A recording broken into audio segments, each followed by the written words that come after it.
Assalamualaikum warahmatullahi wabarakatuh. Perkenalkan, saya Fajar Rakyan dengan NIM 1810233. Di sini saya akan mempresentasikan mengenai Peraturan Daerah Kabupaten Majalengka Nomor 3 Tahun 2021 tentang pengelolaan barang milik daerah, yang dimana Bupati sebagai pemegang kekuasaan pengelolaan barang milik daerah.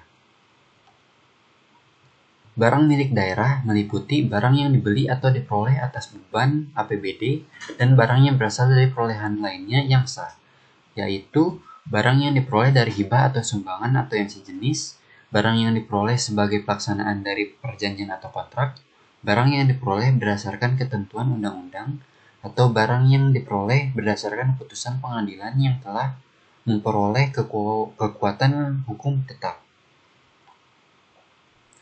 Ini adalah poin ruang lingkup pengelolaan yang akan saya bahas pada kesempatan kali ini. Perencanaan, kebutuhan, dan penganggaran barang milik daerah disusun dengan memperhatikan kebutuhan tugas dan fungsi SKPD serta ketersediaan barang milik daerah yang ada, dilaksanakan setiap tahun setelah rencana kerja SKPD ditetapkan. Penyusunan rencana kebutuhan barang milik daerah meliputi perencanaan pengadaan, pemeliharaan, pemanfaatan, pemindahan, pemusnahan, dan penghapusan barang milik daerah. Penyusunan perubahan rencana kebutuhan barang milik daerah bisa dilakukan apabila belum adanya penyusunan perubahan atas APBD. Kemudian penyusunan rencana kebutuhan barang milik daerah untuk kondisi darurat, di mana apabila sudah pada batas akhir penyampaian rencana terdapat kondisi darurat, maka akan ada pengusulan penyediaan anggaran untuk kebutuhan baru dan penyediaan anggaran angka dasar dalam rangka rencana pengadaan dan atau rencana pemeliharaan barang milik daerah dilakukan berdasarkan mekanisme penganggaran sesuai ketentuan peraturan perundang-undangan. Pengadaan barang milik daerah dilaksanakan berdasarkan prinsip efisien, efektif, transparan dan terbuka, bersaing, adil, dan akuntabel. Yang kedua, pelaksanaan pengadaan barang milik daerah dilakukan sesuai dengan ketentuan peraturan perundang-undangan. Kemudian nanti pengguna barang wajib menyampaikan laporan hasil pengadaan barang tersebut kepada Bupati melalui pengelola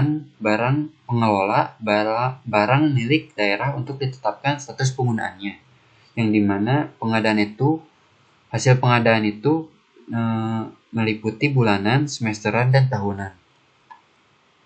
Penggunaan.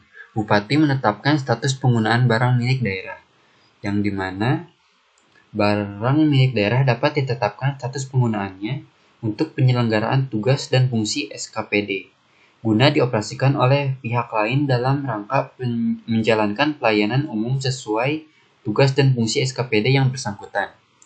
Penetapan status penggunaan tidak dilakukan terhadap yang pertama, barang persediaan, yang kedua, konstruksi dalam pengerjaan, yang ketiga, barang yang dari awal pengadaannya direncanakan untuk dihibahkan, yang keempat, aset tetap renovasi atau ATR, dan yang kelima, barang milik daerah lainnya yang ditetapkan lebih lanjut oleh Bupati.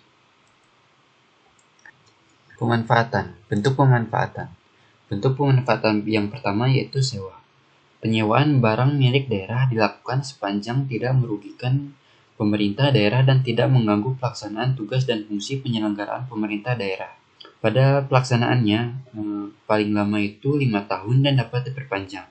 Sedangkan formula tarif atau besaran sewa barang milik daerah berupa tanah dan atau bangunan ditetapkan oleh Bupati.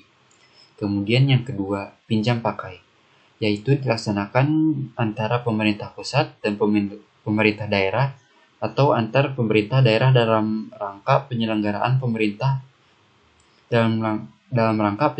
pemerintahan. Dilaksanakan paling lama 5 tahun dan dapat diperpanjang. Kemudian ada KSP.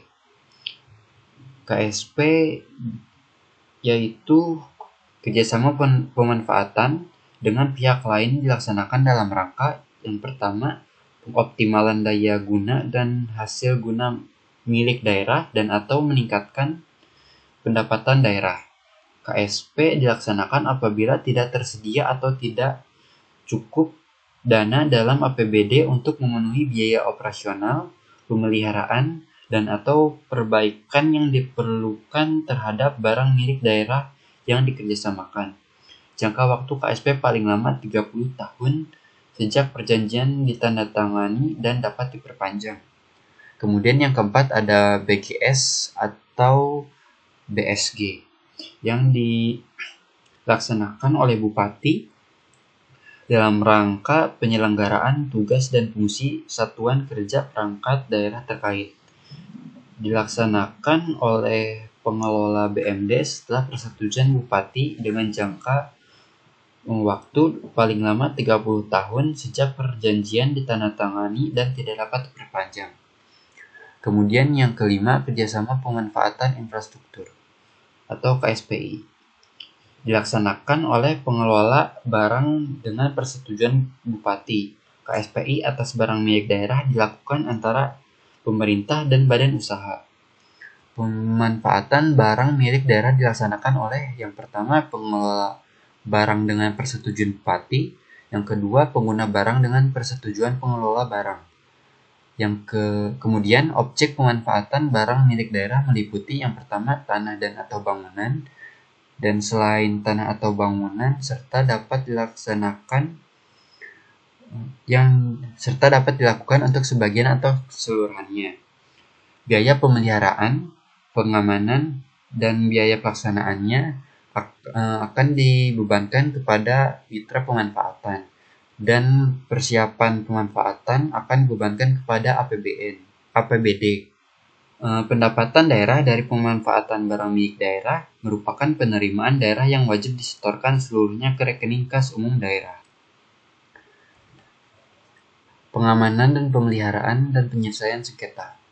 Pengelola barang, pengguna barang, dan atau kuasa pengguna barang wajib melakukan pengamanan barang milik daerah yang berada dalam penguasaannya, meliputi pengamanan administrasi, pengamanan fisik, dan pengamanan hukum.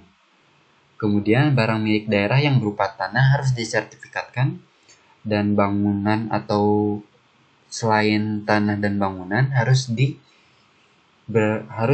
memiliki kepemilikan atas dilengkapi bukti kepemilikan atas nama pemerintahan daerah. Bukti tersebut harus disimpan dan dilakukan oleh pengelola barang.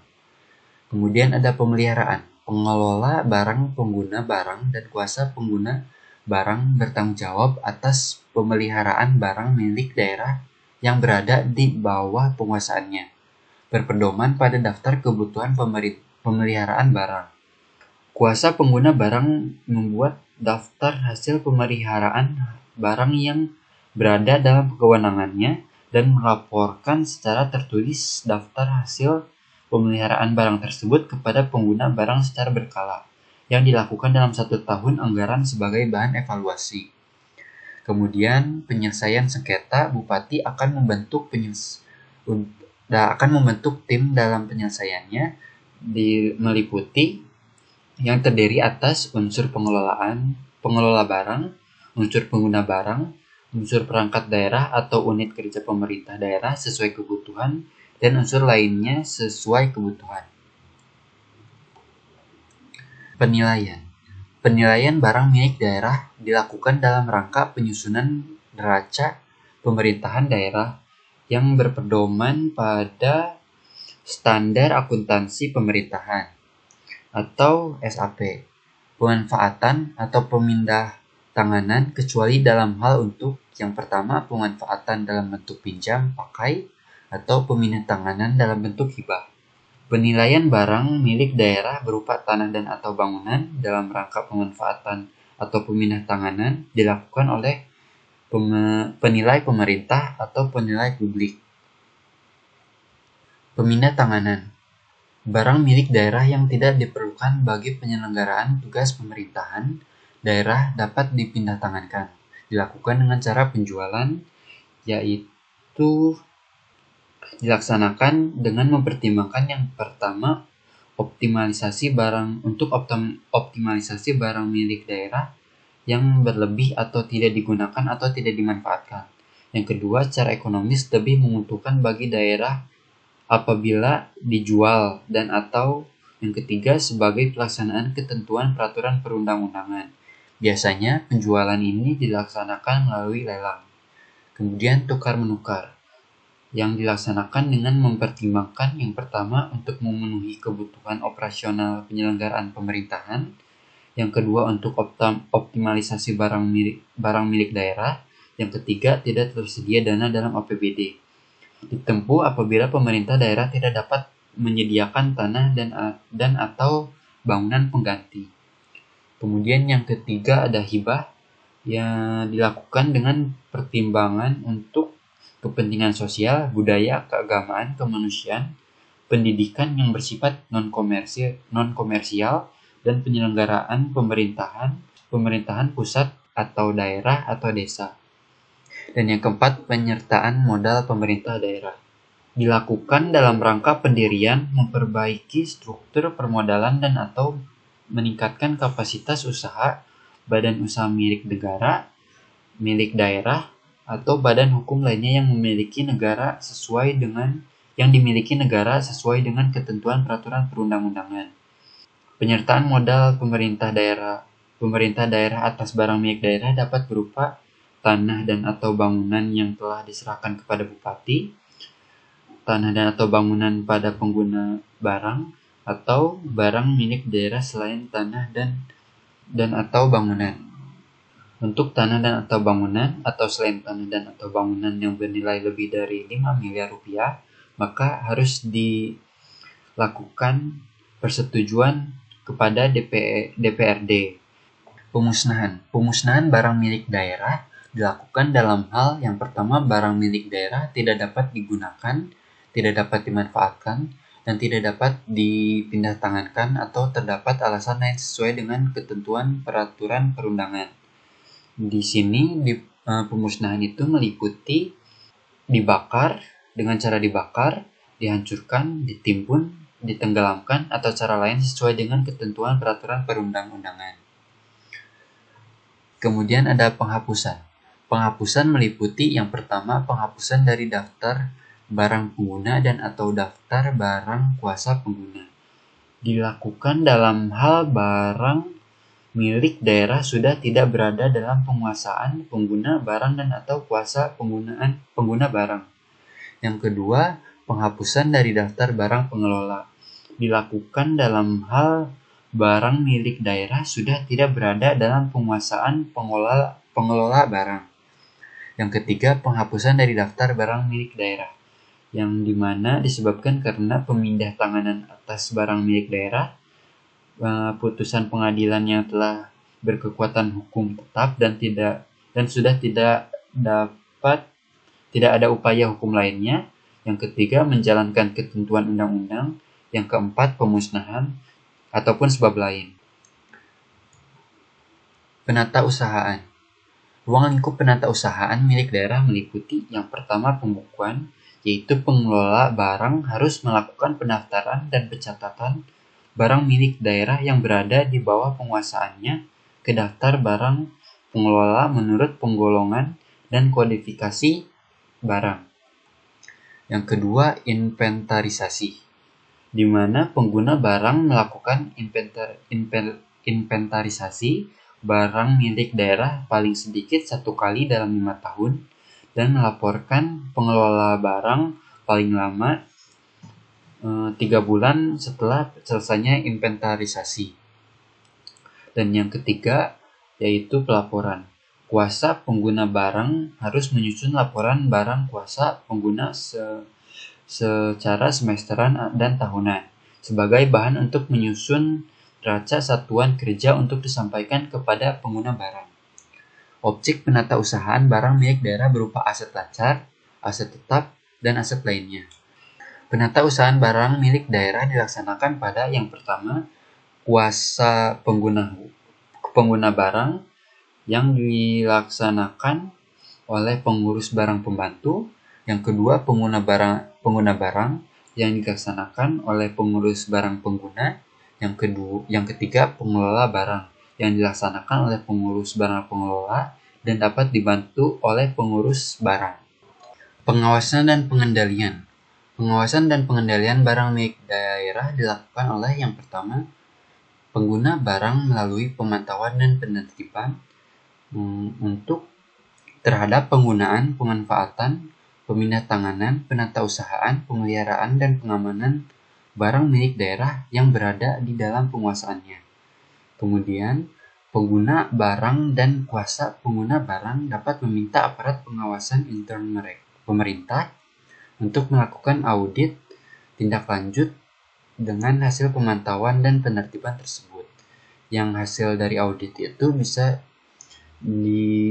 ditindaklanjuti sesuai dengan ketentuan peraturan perundang-undangan. Yang kedua yaitu pengelola barang melalui pemantauan dan investigasi.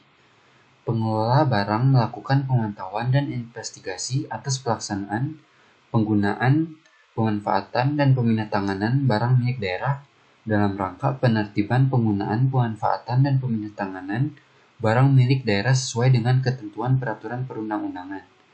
Pemantauan dan investigasi dapat ditindaklanjuti oleh pengelola barang dengan meminta aparat pengawasan intern pemerintah untuk melakukan audit atas pelaksanaan penggunaan, pemanfaatan, dan pemindahantanganan barang milik daerah.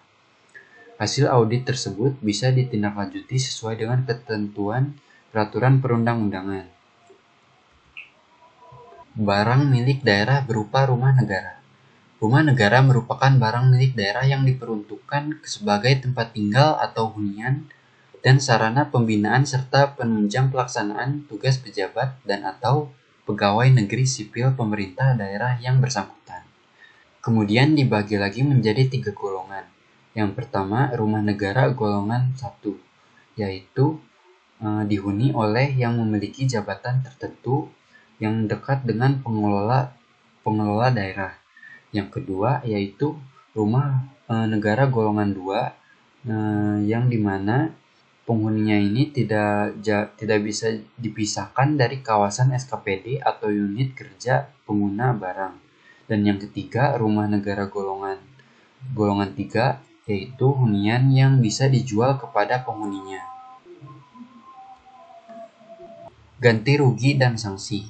Setiap kerugian daerah akibat kelalaian, penyalahgunaan, atau pelanggaran hukum atas pengelolaan barang milik daerah diselesaikan melalui tuntutan ganti rugi sesuai dengan ketentuan peraturan perundang-undangan, atau juga dengan sanksi yang bersifat sanksi administratif atau sanksi pidana sesuai dengan ketentuan peraturan perundang-undangan. Demikian akhir dari presentasi saya. Untuk kekurangan baik dalam materi, penyampaian ataupun pengucapan, mohon dimaafkan. Dan untuk selebihnya, saya ucapkan terima kasih. Wassalamualaikum warahmatullahi wabarakatuh.